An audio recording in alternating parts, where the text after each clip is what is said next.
السلام عليكم. أهلا بيكم حبايبي الحلوين. النهاردة هنشرح الجزء الثالث من لعبة الكائن الفضائي في كوكب الدونتس. هنشوف آخر جزئية وصلنا لها في اللعبة. تعالوا كده نشغلها عشان نشوف ونفتكر احنا وصلنا لحد فين. Hello, what's your name؟ قول له مثلا yes. أول ما يلمس الخفاش يبدأ يغضب أو يغير من الأكشن بتاعه. طيب النهارده احنا هنعمل شوية تظبيطات كده في الجيم بتاعتي، وأحاول إن أنا أضيف فيها برضو بعض المؤثرات الصوتية. أول حاجة أنا حابة أظبطها هي التايمر بتاع ظهور الدونتس وظهور الخفاش. زي ما احنا لاحظنا هنا كده في الجيم، أول ما بنبدأ بيديني جريتنج تحية، وبعد كده بيقول لي حط الاسم. لو أنا اتأخرت شوية في الاسم هيبدأ يظهر الدونتس، ويبدأ يظهر الخفاش. طيب ده مش صح، يعني الأحسن إن أنا مثلًا أضبّط أول حاجة الgreeting، بعد ما أخلّص الgreeting ودخّلت الاسم وحيّاني وكل ده، بتبدأ تظهر الdonuts، وبعد شوية بعد ظهور الdonuts تبدأ تظهر الخفافيش. طيب إحنا عايزين نضبّط الجزئية دي، هنضبّطها إزاي؟ هنضبّطها عن طريق events. لو فاكرين خدنا الbroadcast. طب هاستخدم الbroadcast في إيه؟ الbroadcast هاستخدمها في إن أنا هاحدد أقول له ما تبدأ يعني الدونتس ما تظهرش إلا لما يجي لي من الكائن الفضائي إن هو خلاص خلص التحية بتاعته، ودي هنعملها عن طريق البرودكاست. هقول له هنا مثلا عندي when I receive، أقول له لما استلم إن أنا خلاص الجريتنج خلصت، ابدأ اعمل لي خلي الدونتس تظهر.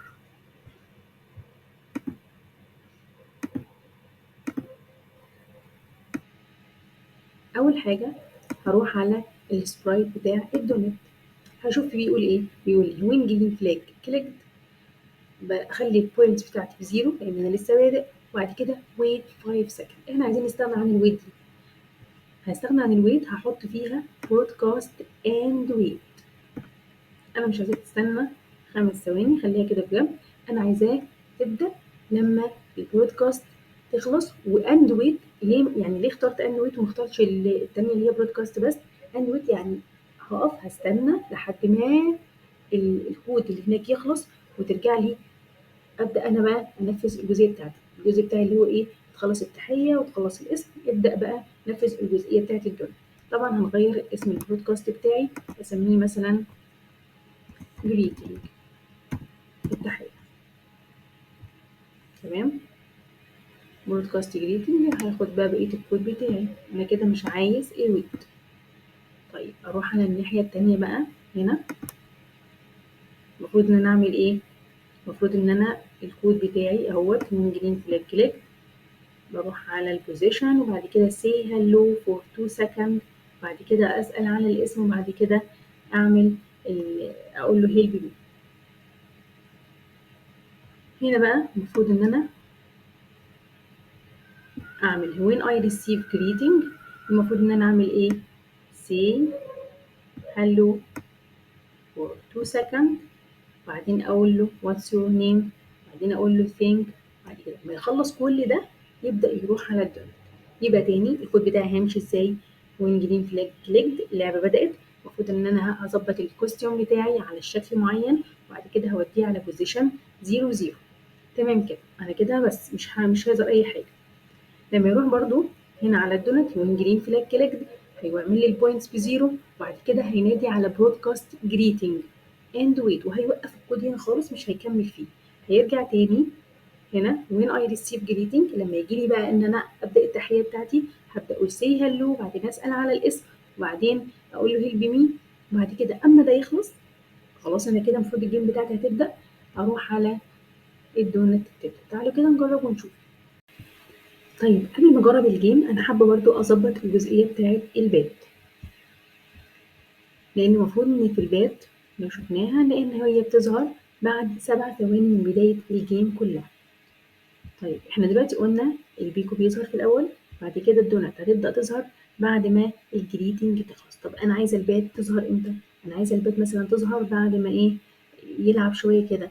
يعني ممكن نخلي البوينتس مثلا بتساوي 5 6، يعني بعد عدد معين من النقاط تبدا البات تظهر، عشان ما تبقاش يعني الدنيا كلها جايه ورا بعضها. فانا هاجي في البات مثلا، لو رحنا على كنترول هلاقي عندي في حاجه اسمها wait until. wait until، هنشوف كده تحت الاول، هقول له استنى لحد، هي يعني اسمها واضح wait until، استنى لحد ما البوينتس مثلا تساوي 5، بعد كده ابدأ شغل الكود بتاعك. طيب wait until هروح على operating واخد الايكوال. طبعا العلامة دي قلنا الشكل ده معناه ان هي condition بتاعي. عايزة احط هنا بقى على ال variables، هلاقي فيه points احطها. طبعا احط القيمة اللي انا عايزاها وليكن مثلا 5. بعد كده احط بقية الكود بتاعي، بعد ما البوينتس تبقى 5 ابدأ كمل الكود. طبعا انا مش محتاجة wait second خلاص. تعالوا كده نجرب ونشوف الدنيا هتظبط ولا لا. لا كده الخفيش لسه بتظهر، يبقى كده لسه ستيل في مشكلة عندي. تعالوا نشوف ايه المشكلة. when green flag clicked، اعمل hide wait until points equal 5، بعد كده تظهر. المفروض هنا في الدونتس when green flag clicked البوينتس بتبقى بزيرو. تعالوا كده نجرب اهو hello what's your name. هستنى شوية اشوف اي حاجة تظهر.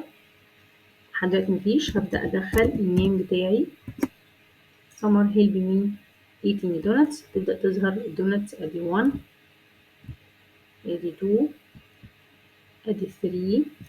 انا هقف شوية عشان ما ناخدش اتنين مع بعض. خلينا نعمل ادي 4.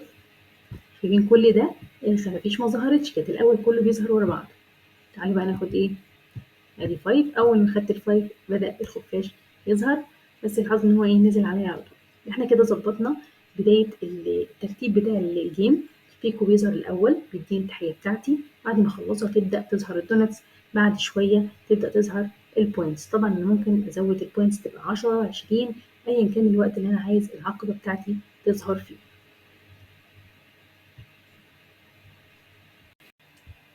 طيب دلوقتي عايزين بقى نضيف بعض الحيوية كده، ويبقى في حياة شوية في الجيم بتاعتي، وده طبعا مش هيحصل غير بالمؤثرات الصوتية. لازم نضيف بعض الأصوات كده. ممكن مثلا نخلي لما البيكو يبدأ ياكل دونت يعمل صوت الخرفشة بتاعة الأكل دي. تعالوا نروح على ساوند، نلاقي فيه ستارت ساوند.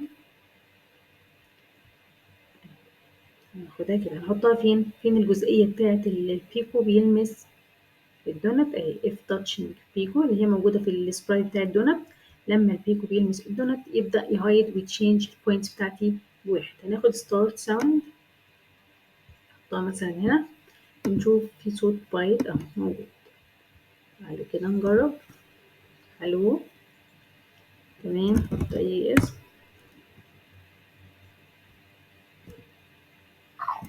طيب. كانت لذيذة جدا. طيب ممكن كمان نضيف ساوند فين؟ ممكن نضيف ساوند لما البيكو بيلمس البيت. تعالوا نروح على الجزئية بتاعة البات، نلاقي برضو if touching بيكو، لما بتلمس البيكو هيحصل ايه، خسارة. طيب تعالوا برضو من هنا start sound. ممكن نضيف ايه، هو الصوت اللي موجود. هنروح نختار من مكتبة الصوت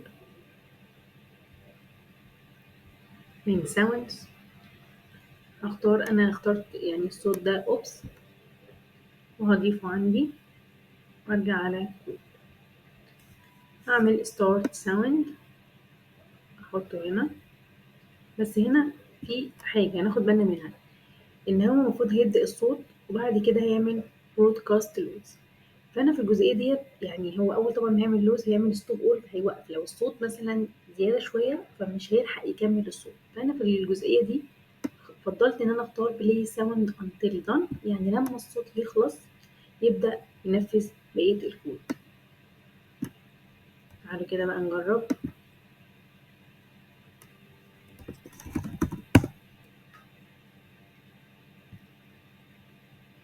ادي 1 2 3 هي 4 بعيدة أوي 4 5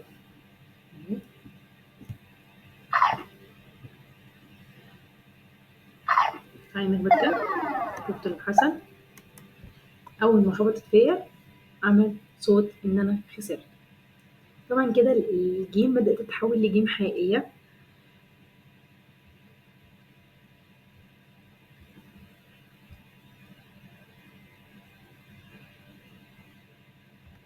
وبكده قربنا خلاص نقفل اللعبة بتاعتنا. آخر جزئية هنعملها فيها هي جزئية المكسب والخسارة، يعني إن أنا يظهر لي يو لوز أو يو وين أو كونجراتس أو أي حاجة تدل على الفوز. ودي هنعملها يعني إزاي؟ يعني إمتى هقول إن أنت فزت؟ هقول له طبعا عن طريق النقط بتاعتي، يعني أنا حابة عن طريق النقط. ممكن تعملها مثلا عن طريق الوقت، يعني هي ليها أفكار كتير، بس أنا حابة مثلا إن هي تكون النقط. يعني مثلا أقول له لو عدد النقط بتاعتك وصل ل10 خلاص أنت كده كسبت، من غير ما في أي حاجة تربطك. طيب البوينتس برضو هنروح لجزئية البوينتس. بتزيد فين؟ البوينتس بتزيد من السبرايت بتاع الدونت هنا في جزئية البوينتس باي 1. هنا البوينتس بتاعتي بتزيد. طيب هنا عندي if condition اللي هي if البوينتس بتاعتي بتساوي 5. هنعمل واحدة زيها بالظبط. نروح على كنترول واقول له if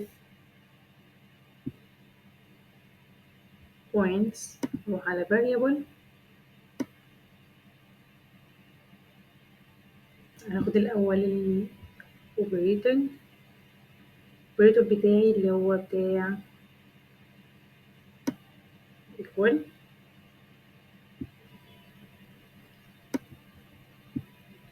بعد كده احط هنا ممكن اخليها 50 10، بس احنا يعني ايه هنخليها عدد صغير عشان الجيم متطولش معانا في الدور يعني. هنا دلوقتي قلت له if points بتساوي 10. انا المفروض اعمل ايه؟ اول ما البوينتس بتاعتك تبقى ب10 ممكن مثلا يعني مبدئيا نعملها ساوند، صوت إيه، تسقيف او تحية او كده. فممكن اقول له start sound، بعد كده نضيف له sound. نروح على المكتبة بتاعتي احط مثلا cheers او اي حاجة. هنجرب كده نسيرش اهي.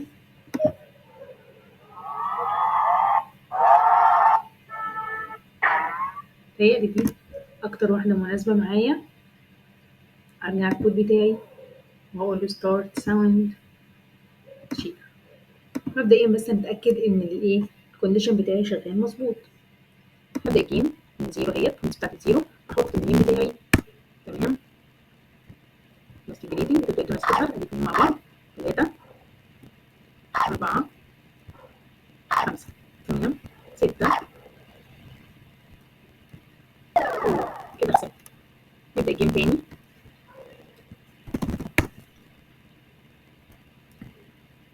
ادي 1 2 3 4 5 6. عايزين نطلع فوق عشان الخفاش من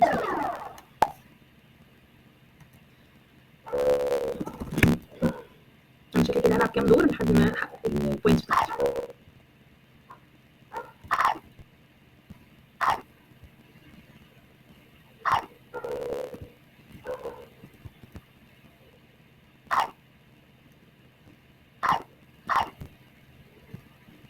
تسعة 10. هو احنا وصلنا ل10 بس الشير بتاعتي ما ظهرتش.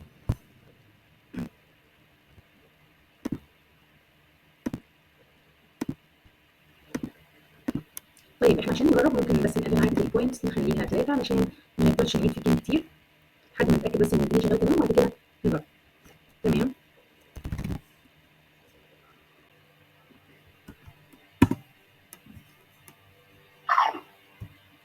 كده جت لنا اول واحدة 2 3 4. شايفين؟ تمام كده التشير بتاعتي شغالة مظبوط. يبقى أنا الكيس بتاعي إن البوينتس توصل لعدد معين كده شغالة مظبوط. احنا نسيب بس العدد قليل لحد ما نظبط الجيم عشان ما نفضلش نجرب في وقت طويل. طيب أنا ممكن برضو عايز حاجة تبقى فيها كونجراتس. تعالى كده دلوقتي هنروح على السبرايت ونحاول إن أنا أبينت حاجة، مثلا أعمل تكست واكتب مثلا يو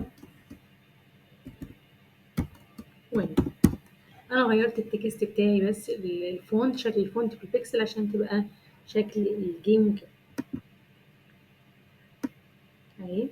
كبرها شويه، اظن كده مكانها مناسب جدا. هرجع على الكود بتاعي هشوف بقى ان انا عايز السبرايت ده يظهر امتى. المفروض الخساره بتحصل، المكسب معلش المكسب بيحصل لما البوينت بتساوي 3. ده ممكن نعملها برضو لبرودكاست. انادي هنا على برودكاست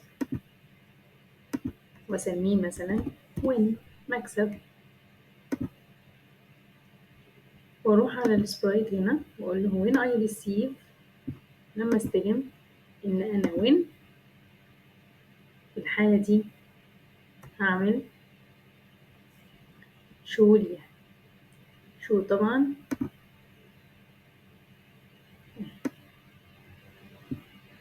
طيب يبقى انا كده المفروض ان هي تبدأ ان هي هايد. تبدأ امتى؟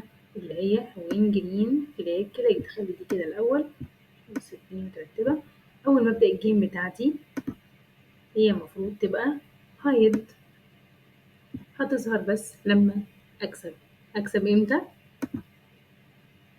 اهيت مع البوينتس اول ما تساوي 3. احنا قلنا عاملينها رقم صغير علشان بس الجيم ما تطولش معانا، ممكن تبقى 10 20 ايا كان عدد البوينتس اللي انا عايزها.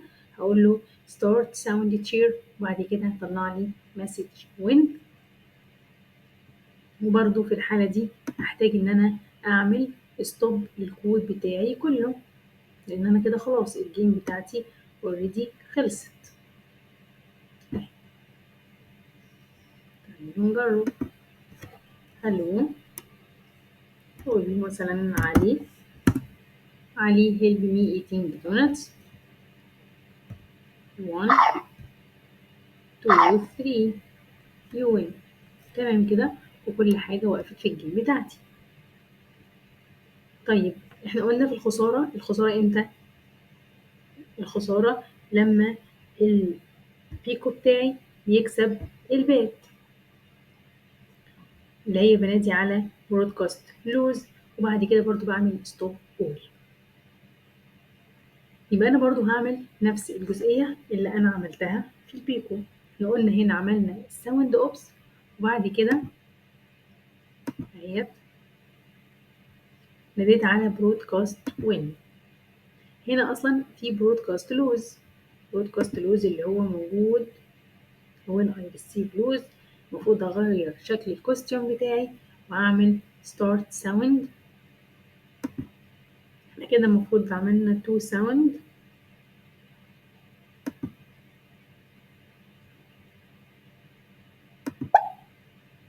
انا كده مش عايز الساوند ده لان انا كده اوريدي حطيت صوت للخسارة. طيب انا عايز اطلع له برضو مسج كده زي دي واقول له فيها يو لوز. عايزين نغير الكولر بتاعها نخليه ريد احمر شوية.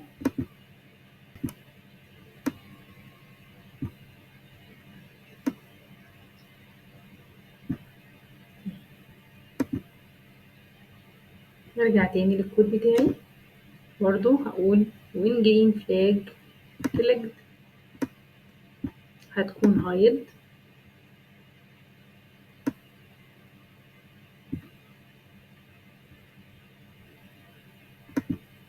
لكن when I receive lose تعالى كده اهيت.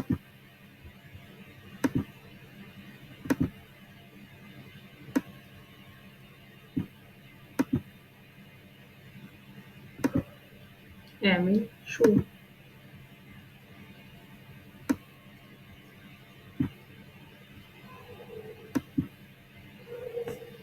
حلو تمام، حط الاسم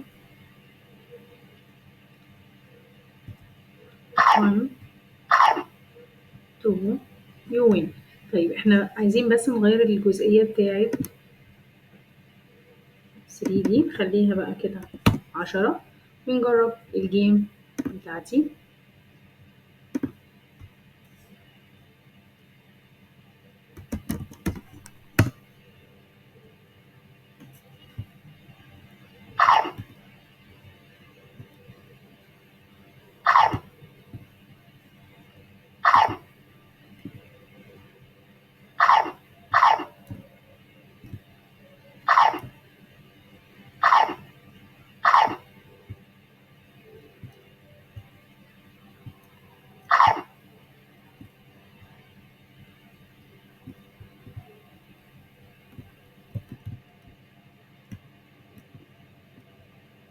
you win.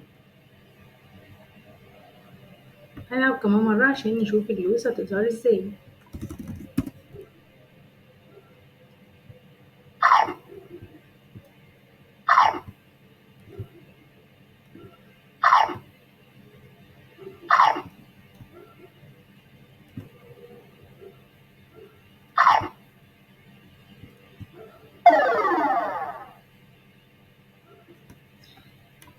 كده اللعبة خلصت، ظبطناها وعملنا فيها كل الحاجات اللي هي موجودة في أي جيم. على فكرة أنا استمتعت بيها جدا وأنا لعبتها أكتر من مرة. يا ريت انتوا كمان تجربوا تعملوا الجيم اللي انتوا متخيلينها أو الشخصيات اللي انتوا حابين تكون في الجيم بتاعتكم. يا رب تكونوا استفدتوا، ولو عجبكم الفيديو متنسوش تعملوا لايك وتشتركوا في القناة.